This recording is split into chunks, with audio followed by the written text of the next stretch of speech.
Hello, beautiful, and welcome to our first day in really understanding how the coherent heart really works. And I want you to just drop your mind to the level of your heart and let's get coherent together. And just imagine that your busy thoughts are coming just down, down, down into your feeling heart. And at first, it's always going to feel a little incongruent, right? But just imagine that this beautiful love energy, even if you have to fake it till you make it, because that's a lot of times where we do have to start because our mind is so busy and our heart feels a little bit either numb or disconnected or preoccupied with other things. Remember I was talking about the transceiver of the heart? I'm really talking about how the heart is a receiver of energy and also an emitter of energy. And so when you think of your own heart space as being a transceiver, then you're going to think more about what you're putting out into the field and then what you're taking into the field. So let's think about the heart as a bridge. And if you think about the heart being a bridge to your outer self, your outer experiences, what you're emanating out from your emotional state of mind, you're broadcasting the sine wave like we talked about the other day. And then you're receiving on the other incoming of that bridge. You're becoming a receiver that has a field, hopefully, that is discerning about what is coming in to your field. But if you're a highly sensitive person like me, then we aren't really built with the same filters that the rest of the world has. And so we have to be extra mindful of what's coming in to our field and what's going out of our fields. Because ultimately we want to be in that 0 point that we've been talking about. In the heart, it just kind of sits in this threshold between your body and the field that surrounds it. And that's where the physical matter, which is your body and form as you see it, what you see around you. And then it meets these subtle forces, which would be emotions, right? Vibes. What are the vibes that you are emanating, you're transmitting? And what are the vibes that your heart space is receiving? And do you just kind of operate on automatic pilot, and forget about guarding the gate? Because your heart, it's never, ever separate from its environment. Who you talk to, how you talk to others, how you receive others, the rooms you walk into with others, the world around you when you go shopping in the market, or just about anywhere you ever are with your kids out at the park, and in your family situations, just even when you're all by yourself and you're just in nature, you're a receiver, and you can feel if you've hit a spooky space in nature, it just feels different. You don't know what happened there, but something's odd because you're a receiver and your heart is putting out those feelers constantly and receiving some kind of readout assessment. So it doesn't always make sense. Like I was just saying, you can walk into nature and go, doo-doo-doo, like something happened here. I got to get out of here,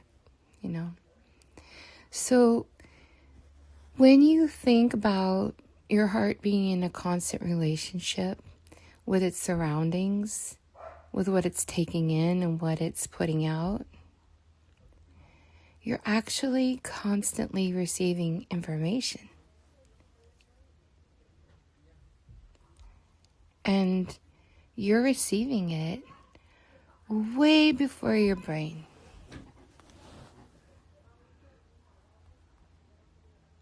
Way before your brain even knows how to interpret it. So, how does that make you feel about how you've been living your life? How does that make you feel about your awareness about how you've been living your life?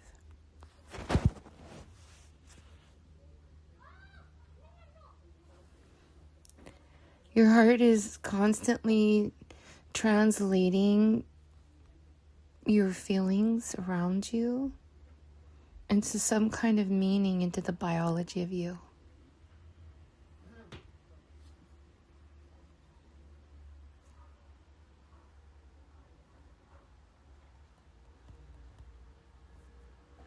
So, if you really think about it,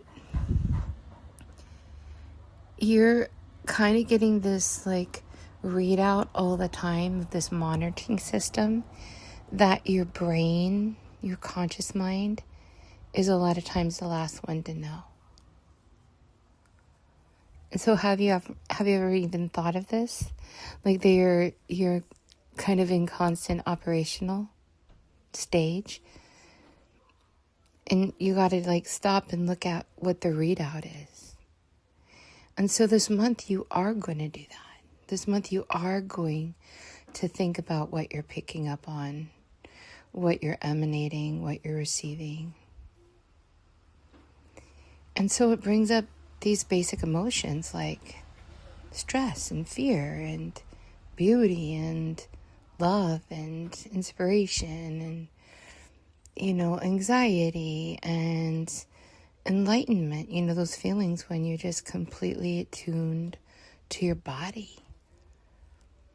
But you're constantly getting a readout, but not constantly interpreting it.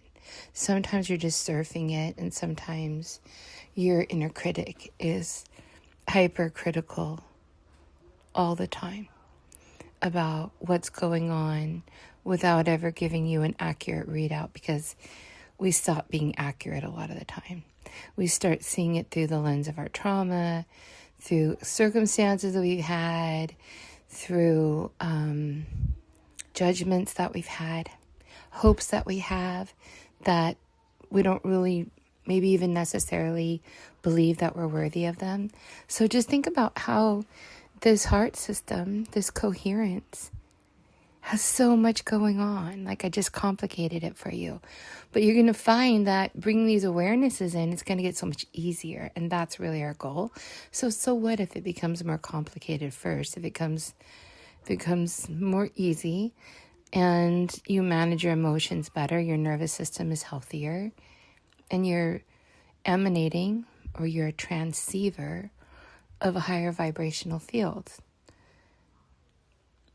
You go up a few floors on the elevator that I take you into the downloads in the attunements. It's really freaking exciting. So I think that the heart, it receives like these non-material signals. So I would say like, it isn't always something someone's trying to send you. It could be like what I was saying, through nature or through circumstance. But what it is trying to find, just like the body pump of the heart does, it's looking for a rhythm.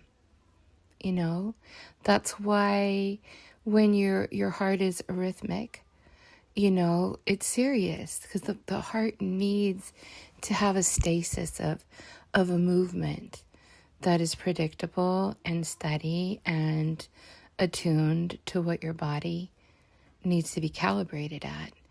And so this month we're really going to work on that coherence, because the more coherent you are, the outer world responds. All of this transceivership, whether it's coming in or going out, is a lot of what I was talking about last month. Is you're broadcasting your destiny by what you feel. So what kind of destiny are you going to broadcast to the world around you? Being coherent makes you think about that. And that's why we're focusing on it this month, because it's the month of love. So I see it as a month of self-love and inner authority.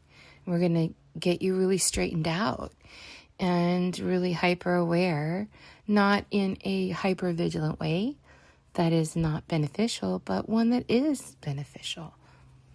And let's see how the world outside of you changes. So your physical health, it's not separate. It cannot be separate from your emotional and your relational coherence. It can't. And so you have to know that you have to keep yourself healthy there. It's just imperative. And it's a really super worthy pursuit, what we're doing. You know, coherence also really allows you to command in your field. That you're not like a circumstance. And we'll go deeper into this as the month moves on. But when your heart is really coherent, and just think coherent equals a blending of the balance of my emotions, it does more than regulate your body. It directs your field of creation. So if the coherent heart is signaling safety and alignment, clarity, and allowing your nervous system and your cells and your external environment to blend and to reorganize, right?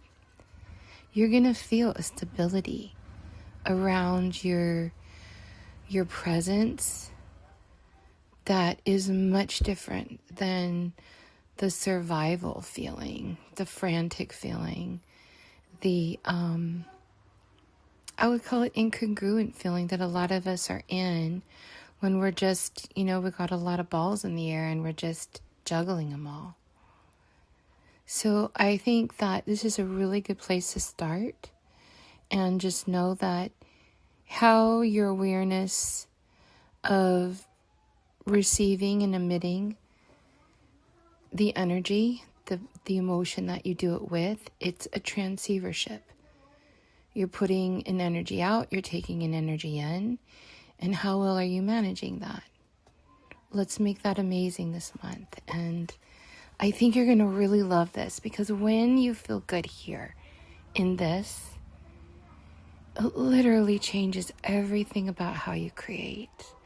And I'm so blessed, and I'm so excited to take this journey with you this month. Okay. I can't wait to see what you come up with, what this triggered in you, what you've been thinking about in our community, in our collective. And I can't wait to talk to you about this tomorrow. All right. Enjoy the rest of your day.